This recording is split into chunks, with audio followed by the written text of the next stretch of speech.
Living Single was an American sitcom that graced the screens of Fox Network from August 1993 to January 1998, entertaining viewers for 5 successful seasons. Throughout its run, the show delivered a total of 118 amazing episodes, focusing on the lives of 3 friends who cohabitated in a charming Brooklyn brownstone. Together, they navigated the ups and downs of both their personal and professional experiences, offering a humorous and insightful perspective on life in this vibrant neighborhood. The sitcom, created by Yvette Lee, featured the show's main cast member, Queen Latifah, as the talent behind its engaging opening theme song. Upon its debut, Living Single quickly made its mark, becoming the 4th most watched show on Fox Network. It maintained its popularity over its 5-season journey and emerged as one of the most beloved African-American sitcoms of its era. The series consistently ranked in the top 5 throughout its run, captivating a diverse audience. In this video, we will pay tribute to some of the cast members of Living Single who have passed away. We invite you to explore our channel for more content like this. Don't forget to like, comment, and subscribe for updates on our latest videos and more. Number 1. Heavy D. Heavy D, also known as Dwight Arrington Myers, was a recurring cast member of the television sitcom Living Single, where he portrayed Daryl Regine's boyfriend. Heavy D's untimely passing occurred on a Tuesday while he was in the emergency room at Cedars-Sinai Medical Center in Los Angeles. The rapper collapsed on the walkway outside his Beverly Hills residence. The Los Angeles County Coroner's Office is currently conducting an investigation into the cause of his death. Born on May 24, 1967, in Jamaica, Heavy D, whose real name was Dwight Arrington Myers, was the youngest of 6 siblings. His parents were Eula, a nurse, and Clifford, a film technician, and they relocated the family to Mount Vernon, New York when he was a child. Heavy D's journey to success in the music industry was remarkable, considering that he had dropped out of school after the 8th grade. Despite his unconventional path, he received acclaim for his radio-friendly and playful musical style. Surprisingly, he became an unexpected sex symbol, earning the endearing nickname of a big teddy bear from his female fans. In his music, Heavy D was known for being suave and free of profanity, often referred to as the Barry White of rap. He embraced this image in hits like Mr. Big Stuff, Big Daddy, and The Overweight Lovers in the House. Yet, he never considered himself soft and was vocal about his commitment to creating rap that addressed issues like sexism, paid tribute to black women, and raised awareness about the challenges faced by kids in the ghetto. As his popularity grew, the industry recognized his charm and talent. He collaborated with renowned artists, including Janet Jackson and Michael Jackson, with a verse in the hit song, Jam. Heavy D also worked with musicians like CeeLo, Q-Tip, Quincy Jones, and B.B. King, showcasing his versatility. In addition to his music career, Heavy D ventured into other fields. He joined the ranks of moguls like Sean Puffy Combs, Jermaine Dupri, Suge Knight, Dallas Austin, and Russell Simmons, who successfully transitioned street credibility into boardroom positions. In 1997, he assumed the role of president and chief executive of the label that kickstarted his career. His impact was significant in the new jack swing genre, known for blending R&B melodies with hard-hitting hip-hop beats and featuring artists such as Jodeci, Mary J. Blige, and Monifa. Myers later rose to the position of Senior Vice President for Universal Music. Subsequently, Heavy D shifted his focus to a thriving acting career starring in various films, including The Cider House Rules, Life, and the recently released Tower Heist. He also made appearances in popular TV shows like Law and Order SVU and Tyler Perry's House of Pain. His achievements were celebrated with a 2006 NAACP Spirit Award for his role as a Vietnam veteran in the play Medal of Honor Rag, and he received a Drama Desk Award nomination for his starring role in the off-Broadway play Riff Raff. In September, Heavy D released his 9th and final album, Love Opus. He is survived by his daughter. Because I know I hadn't done it in a while. And Fatima Robinson, who's one of my longtime friends and one of the top choreographers in the country, and probably in any country, she... Number 2. Stephen Gilbourne. Stephen Gilbourne, another esteemed cast member featured in the sitcom Living Single. The versatile actor, Stephen Gilmour, known for his work in stage, film, and television, passed away in North Chatham, on January 2 due to cancer. He was 72. Gilmour notably portrayed the father of Ellen DeGeneres' character on the popular show, Ellen.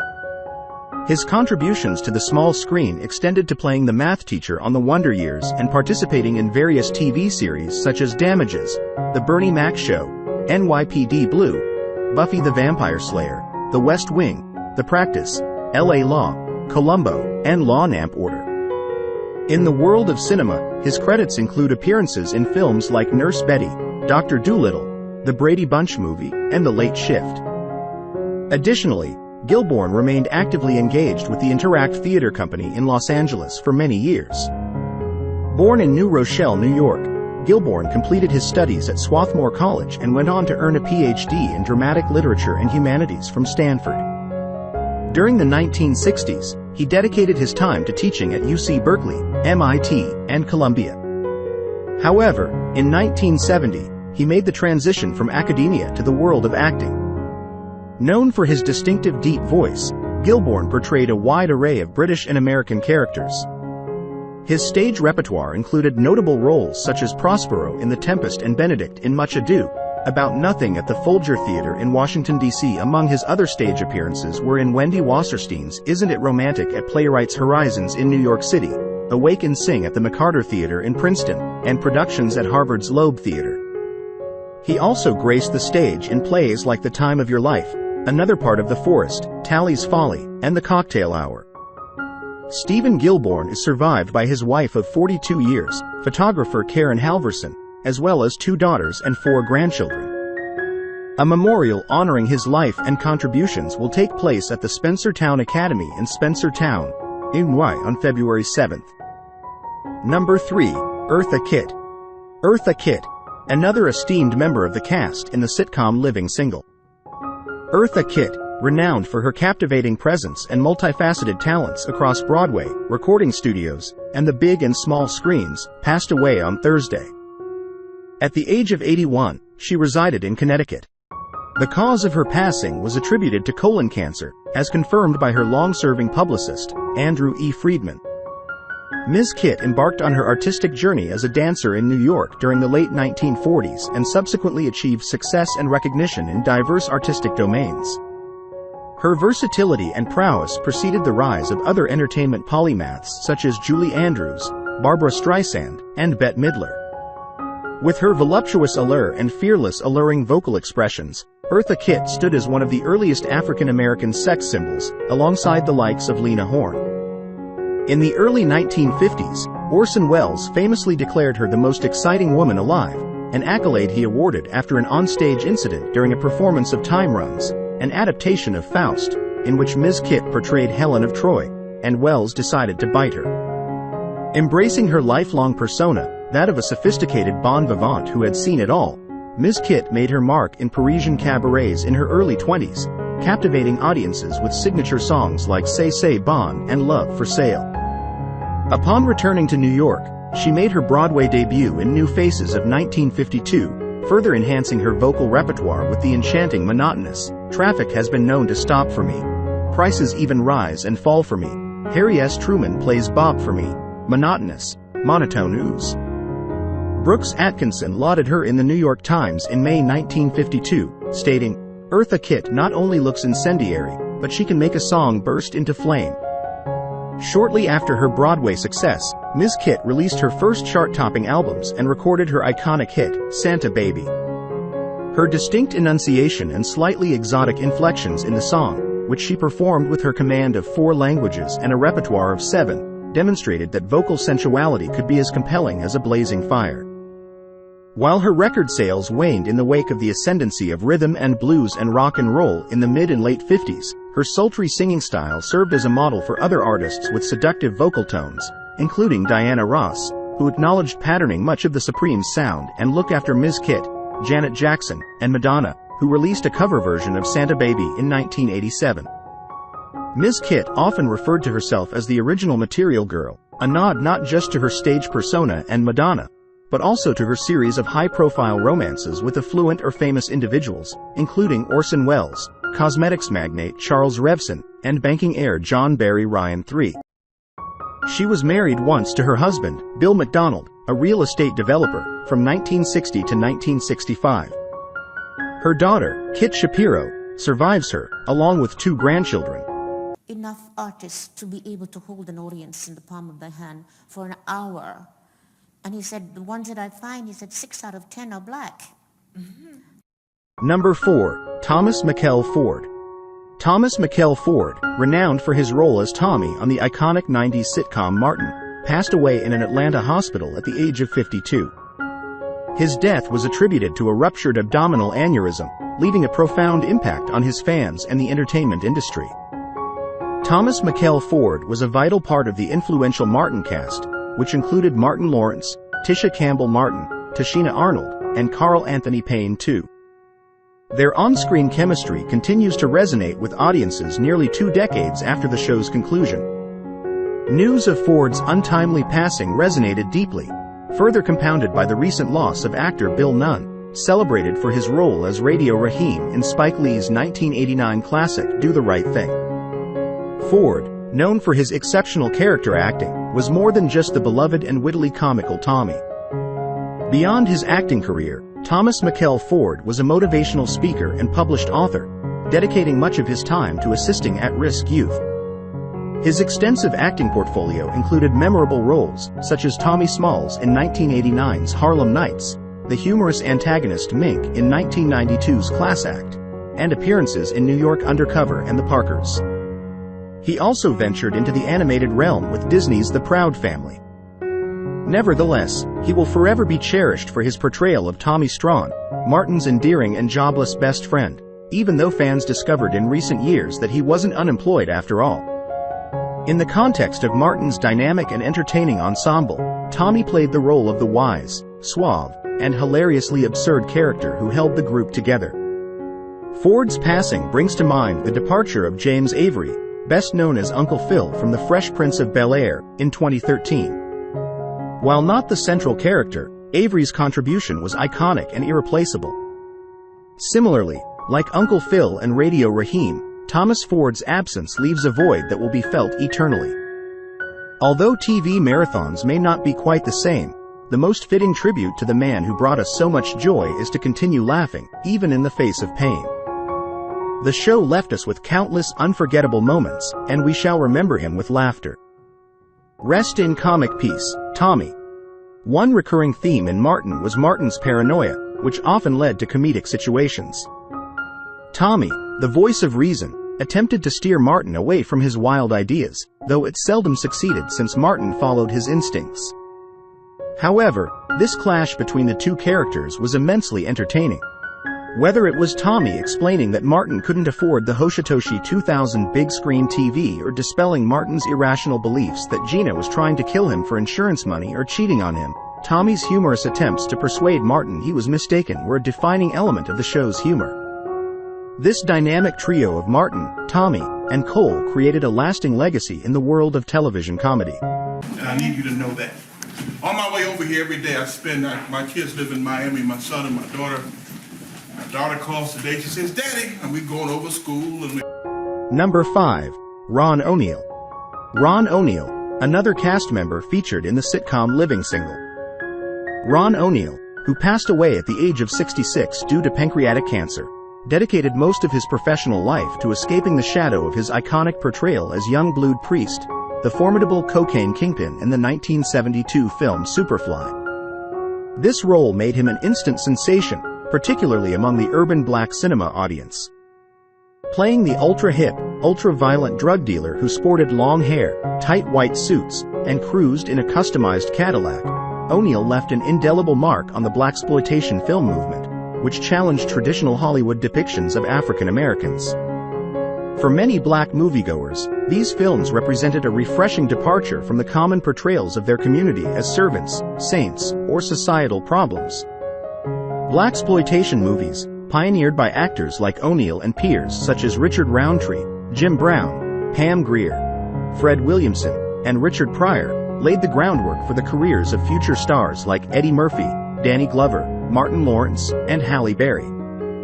While the blaxploitation genre faced criticism for potentially perpetuating stereotypes and glorifying crime, ONeal defended his role in Superfly. He argued that Youngblood Priest was not driven into the drug trade by choice but by his social and economic circumstances.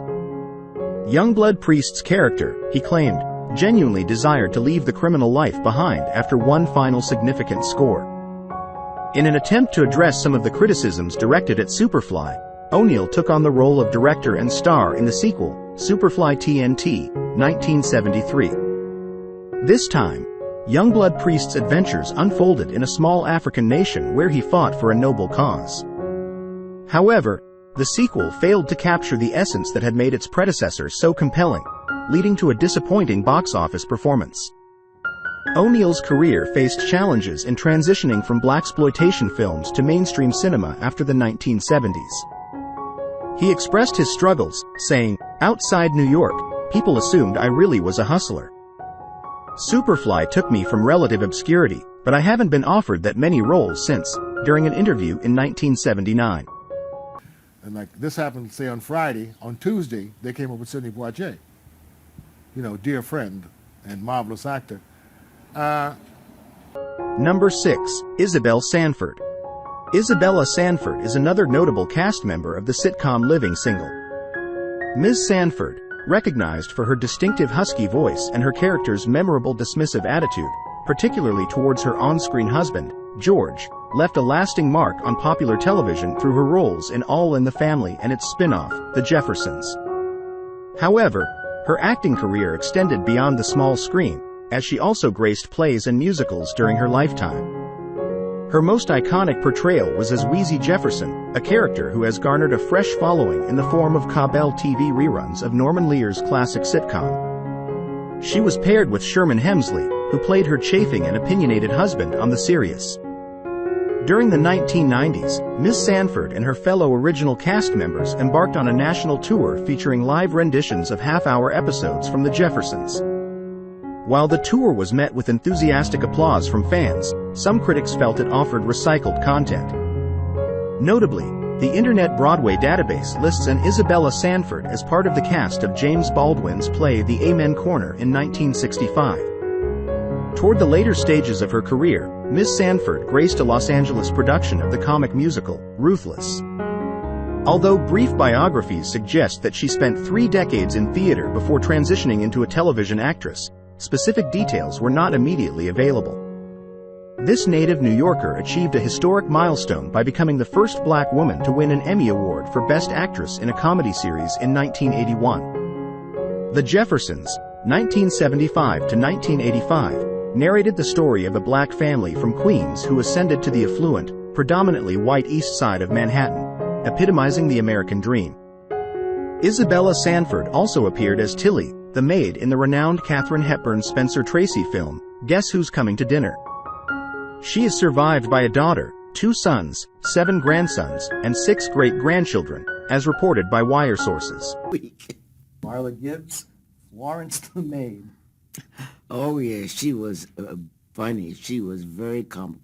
She was an unusual. Number 7, Rita Owens. Rita Owens, a key member of the main cast of Living Single, passed away after a long battle with heart failure.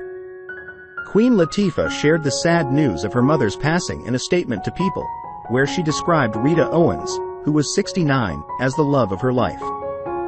Queen Latifah, known for her immense talent as a rapper, singer, actress, producer, and entertainment mogul, had just celebrated her 48th birthday. But Rita Owens, a notable presence in her own right, had local fame.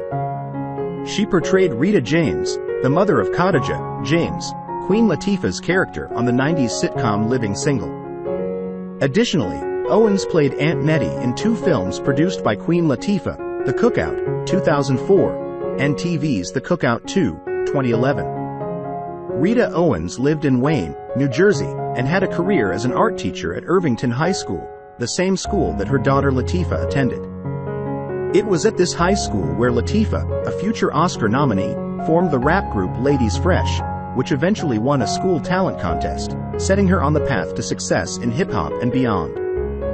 Queen Latifah took to Instagram on Wednesday night to share a touching video tribute to her mother, featuring joyful images of their times together with the message 143, signifying I love you, with 1 letter in I, 4 in love, and 3 in you. In her statement to People and Essence magazines, Queen Latifah expressed her deep emotions about her mother's recent passing.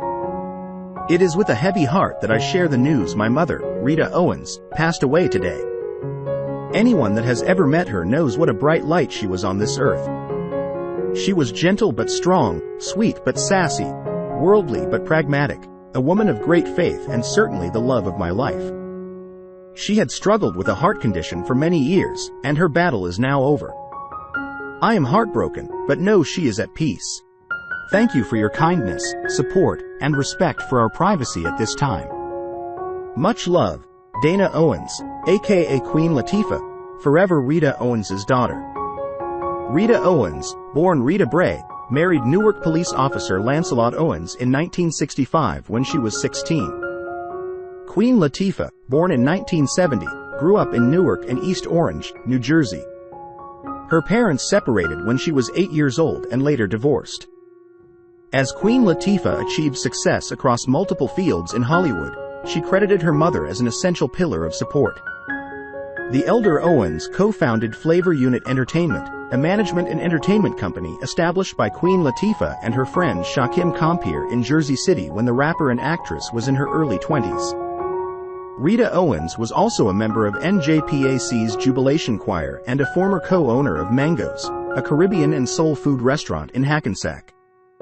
Tweets poured in from renowned friends of Owens' daughter, including Missy Elliott and Erika Alexander, known for her role as Maxine Shaw on Living Single. Fans who fondly recalled Rita Owens from the TV series also shared their tributes. However, those who had the privilege of knowing Latifah's mother in Irvington and East Orange paid heartfelt homage to the beloved teacher and friend. Thank you for knowing how to love me and all the other students in the community around us. Thank you for tuning in. We appreciate your support. Don't forget to subscribe to our channel and ring the notification bell so you never miss an update or the latest video. We look forward to seeing you in our next content piece where we'll continue to share exciting information, entertainment, and much more. Stay connected and stay engaged with us.